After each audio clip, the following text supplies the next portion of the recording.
హల్లెలూయా.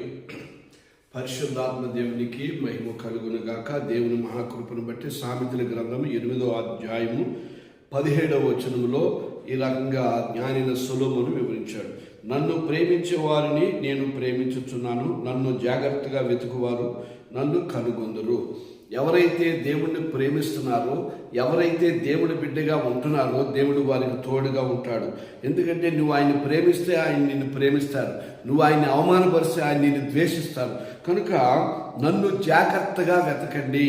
దేవుని యొక్క కృపను బట్టి ఆయన అన్నాడు జాగ్రత్తగా వెతికితే ఏమంటుందంటే, ఇదే సామెతల గ్రంథంలో 9:11 అన్నాడు, నా వలన నీకు దీర్ఘాయు కలుగుతుంది. మనము జాగ్రత్తగా ఎదిగితే మనకి దీర్ఘాయువు కలుగుతుంది. అంతమటికి కాదు, నువ్వు జీవించే సంవత్సరములు అధికమవుతాయి.